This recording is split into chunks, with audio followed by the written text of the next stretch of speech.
They say life's a journey, and mine sure started on a bumpy road. My folks, Jane and Robert, were the kind that knew the grind all too well. They didn't have much in the way of fancy degrees or fat wallets, but they had hearts of gold and a dream for me bigger than the sky. Dream big, work hard, Zoya, Dad would say every morning as he tied his worn-out boots, ready for another day at the factory. Mom, with her gentle smile, would pack my lunch, her hands rough from years of juggling odd jobs.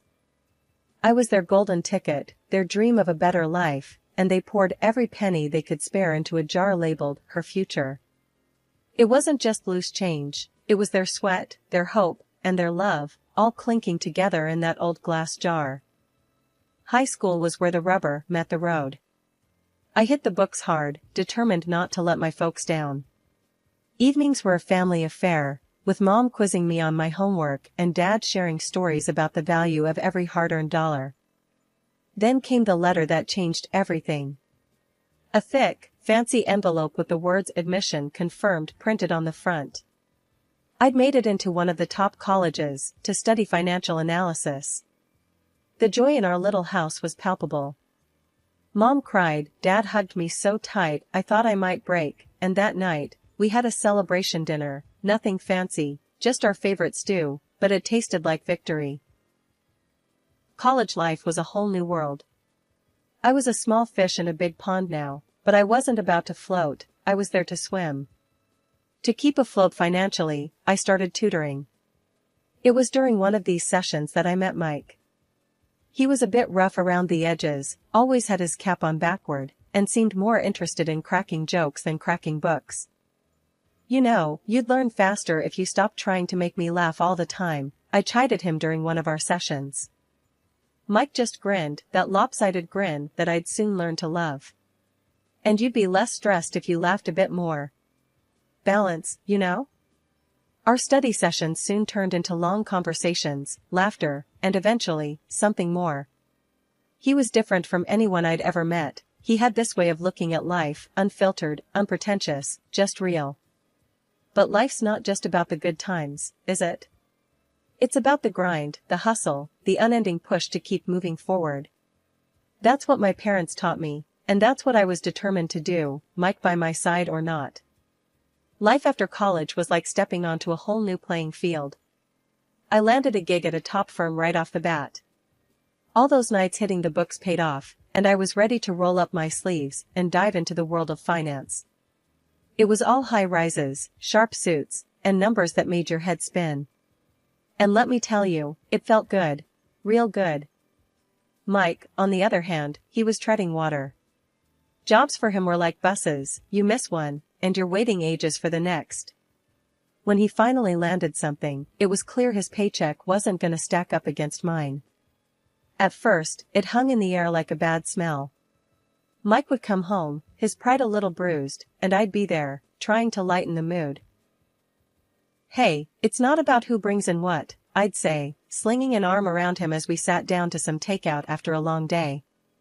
We're a team, right? Yeah, a team, he'd mumble, but the crease in his brow told me he wasn't buying it. But as time ticked by, we settled into our rhythm. Our love wasn't about who paid for dinner or who had the fancier job title. It was about those quiet nights in, the laughter that filled our tiny apartment, and the dreams we whispered to each other in the dark. We tied the knot one summer's day. Nothing fancy, just a bunch of our closest friends and family, a local band, and a whole lot of love. It felt like the world was ours, and nothing could touch us. Can you believe it? Mrs. and Mr. Mike said, his arm slung around my shoulder as we watched the sun dip below the horizon, the party winding down around us. I leaned into him, feeling the warmth of the moment wrap around us. Believe it? I've been waiting for it, I teased, and we both laughed, the sound mingling with the soft clinking of glasses and the distant murmur of conversations. Life was good, even if it wasn't always easy. We had our share of bumps, like any couple. Bills piled up, and sometimes the end of the month had us digging deep into the couch cushions looking for spare change. But we made it work. Mike's job, well, it wasn't what he dreamt of, but it paid the bills, and he found joy in the little things. Like the way he'd come home, a grin spread across his face, holding some cheap trinket he found at a thrift store, claiming it was a treasure. "Look at this, Zoya," he'd chuckle, holding up a lamp that looked like it had seen better days. "It's got character." I'd roll my eyes, but inside, I loved that about him. He could find the silver lining in a storm cloud. Then there were nights when the weight of it all would press down on us. Nights when Mike would stare out the window, a cold cup of coffee in his hands, his thoughts a million miles away. "You ever think about where we're headed?" he'd ask, his voice barely above a whisper. I'd sit beside him, our shoulders touching, sharing the burden. "All the time. But I know wherever it is, we're headed there together." And he'd nod, the ghost of a smile crossing his lips, and that was enough. It had to be. We were just two kids from the block, trying to make a life together. We had love, we had dreams, and we had each other. And back then, that felt like enough. Stability's a funny thing, you know?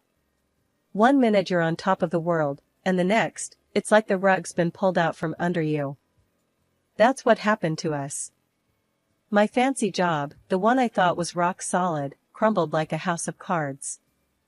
The day it all went down, I remember walking into the office like any other Monday. But the air was different, tense, like a storm was about to hit. And boy, did it hit. The boss called us into the conference room, his face ashen, words stumbling over each other. "Bankruptcy," he said. That one word echoed in my ears, a death knell to all our dreams.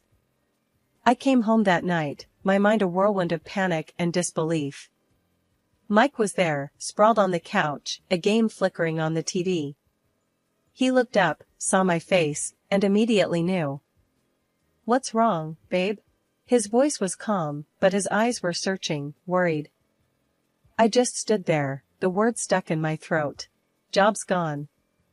The company's bankrupt." For a moment, there was just silence, the kind that screams louder than any shout. Then Mike was on his feet, his hands on my shoulders. "Hey, Zoya, look at me. We'll figure this out, okay? You're the smartest person I know. If anyone can bounce back, it's you." But the days turned into weeks, and the weeks into months. Rejection after rejection piled up, each one a reminder of the failure that seemed to cling to my name. The industry was cruel, unforgiving. "We respect your credentials, but..." That but cut deeper each time. Mike did what he could, his paycheck barely enough to keep us afloat. But I saw the strain in his eyes, the way his smile didn't quite reach them anymore. One evening, I found him at the kitchen table, bills spread out like a bad hand of cards. He didn't hear me come in, just kept muttering to himself, numbers and curses tangled up. "Mike?" He looked up, his face drawn, tired. "How did we get here, huh? Used to be we worried about what takeout to get, now it's about which bill can wait till next month." I sat down, took his hand. "We knew life wasn't gonna be a straight road, right? We've hit a bump, a big one, but we'll get over it. Together." Mike shook his head, a bitter laugh escaping him. "Together? Look at us.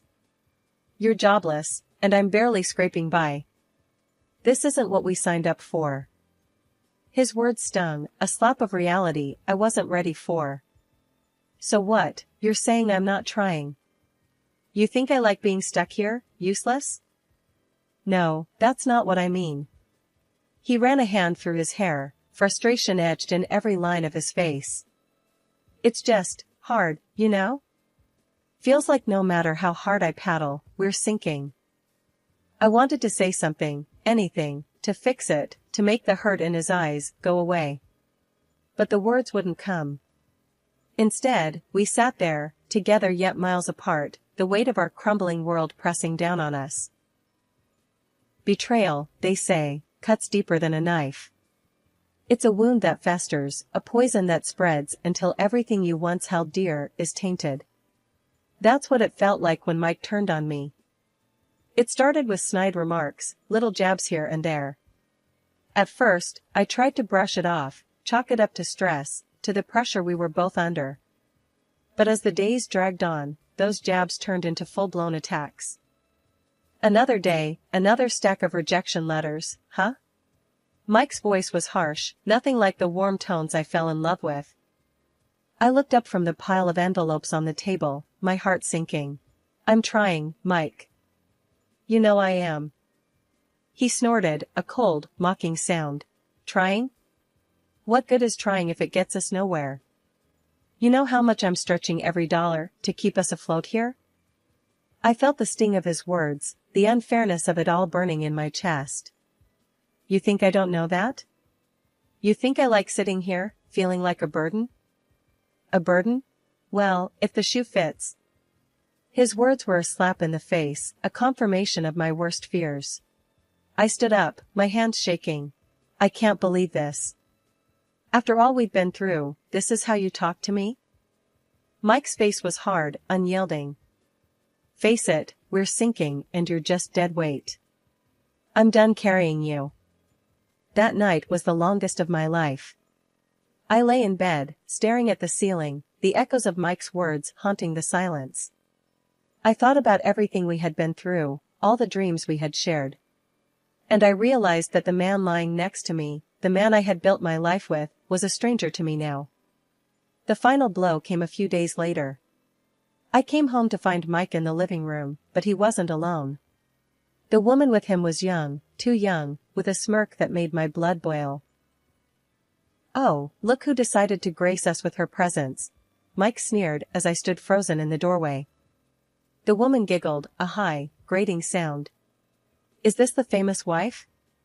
The one who can't hold down a job? I felt the room spin, my heart pounding in my ears. Mike, what is this?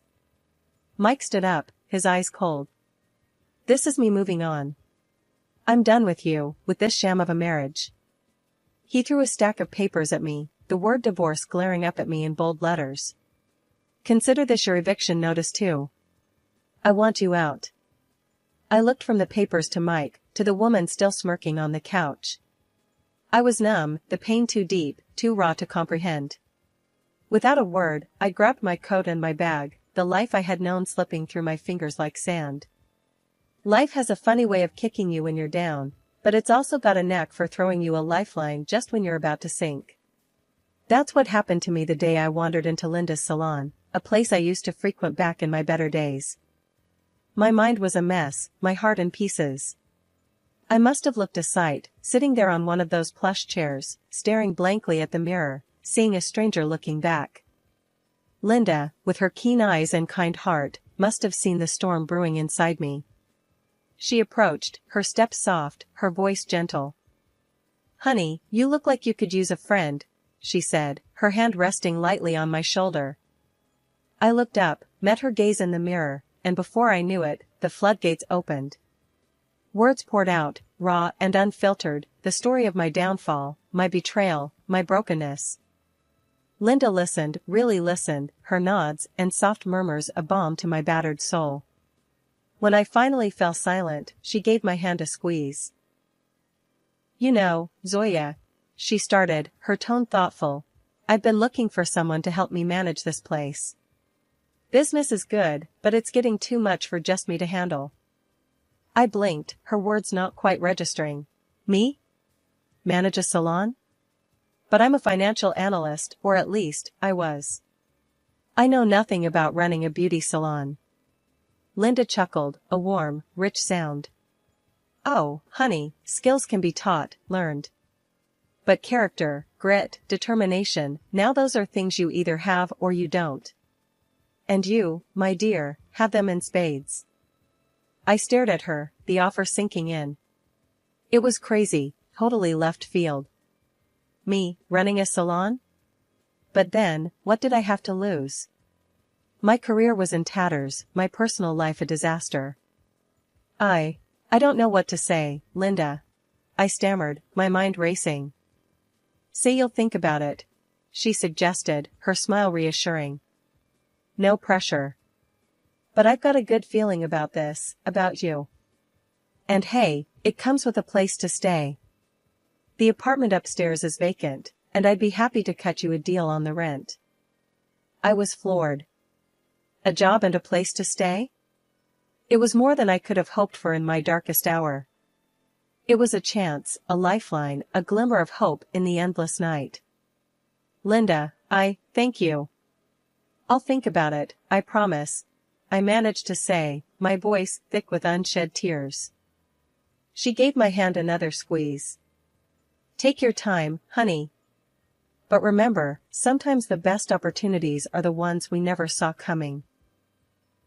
I left the salon that day with a lighter heart than I'd had in months. The road ahead was uncertain, scary even. But for the first time in a long while, I felt like maybe, just maybe, I wasn't alone in this fight. Starting over ain't easy, especially when you're building from scratch. But sometimes, life gives you a second shot, and you've just gotta grab it with both hands. That's what I did at Linda's salon. It was a world away from the high-flying finance scene, but it had its own rhythm, its own pulse. And before long, I found myself getting into the groove of it. Linda was more than a boss, she was a mentor, a friend. She showed me the ropes, from managing bookings to handling the most colorful of clients. I threw myself into the work, letting it consume me, heal me. One day, after closing, we sat down, a couple of cold drinks in hand, going over the accounts. The numbers were looking good, better than good. "You've got a real knack for this, you know," Linda said, her eyes sparkling with pride. I shrugged, a small smile playing on my lips. "Guess I've always been good with numbers. And people." She nodded, taking a sip of her drink. "It's more than that. You've got vision, drive. You've turned this place around. Heck, you're pulling in clients like I've never seen before." I chuckled, the sound surprising even to myself.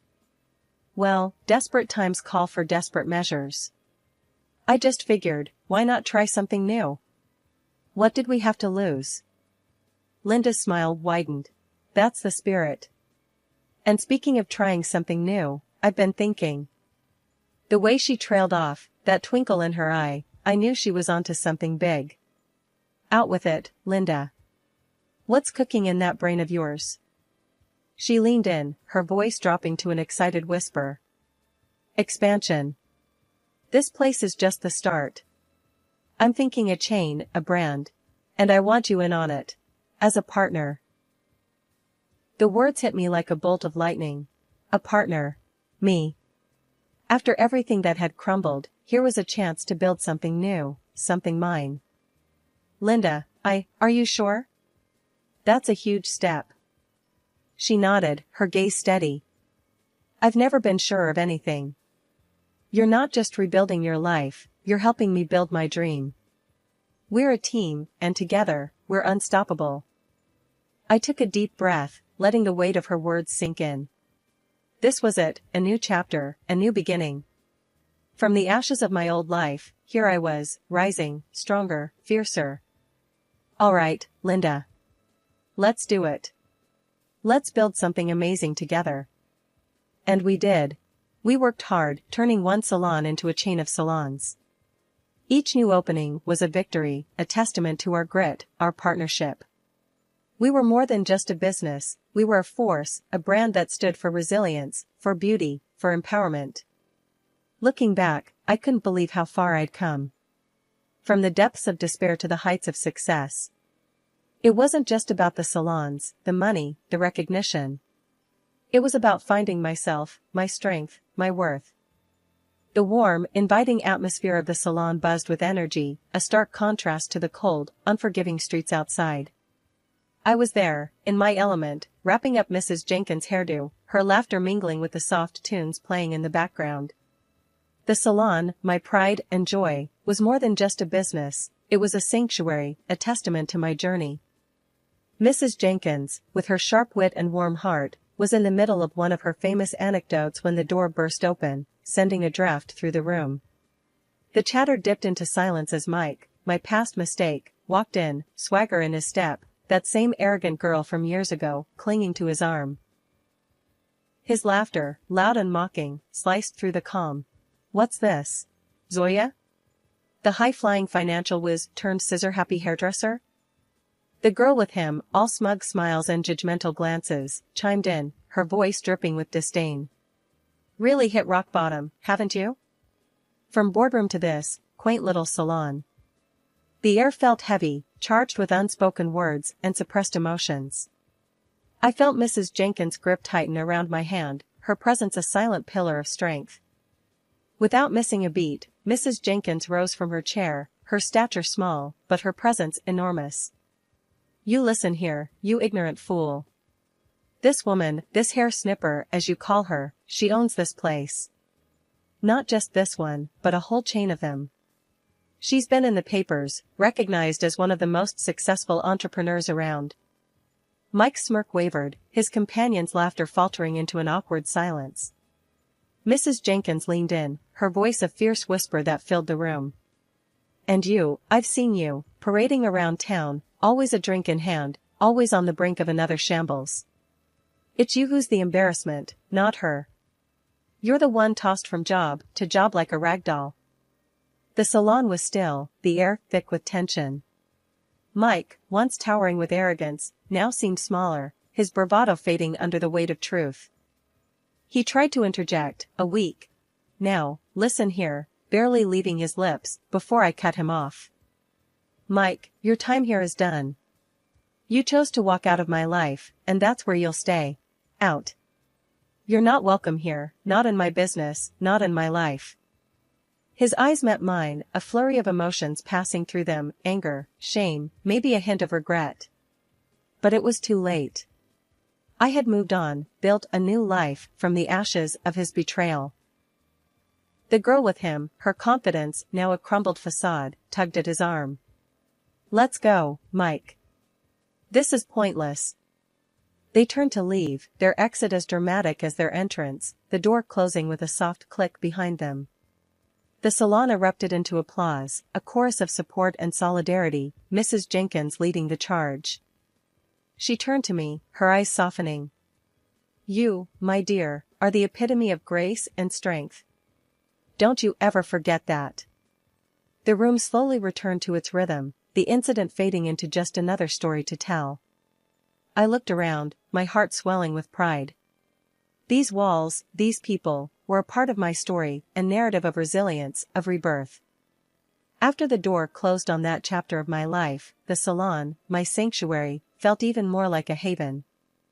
Linda, ever the pillar of strength and wisdom, sidled up to me as I was tidying up for the day. Her smile was as warm as the sunshine peeking through the windows. You did good today, real good, she said, her eyes twinkling with a mix of pride and mischief. I chuckled, shaking my head. Good? I feel like I just went 10 rounds in the ring. Ah, but you came out on top. That's what counts, she insisted, giving me a gentle nudge. And speaking of coming out on top, I've been thinking. That tone, that look in her eye, I knew it well. It meant Linda had another one of her grand ideas, the kind that had turned this salon from a dream into an empire. I leaned on the counter, my curiosity piqued. Out with it then. What's brewing in that brilliant mind of yours? She leaned in, her voice low and conspiratorial. Expansion is great, we've nailed that. But what about branching out even more? I'm talking product lines, training academies, maybe even a reality show.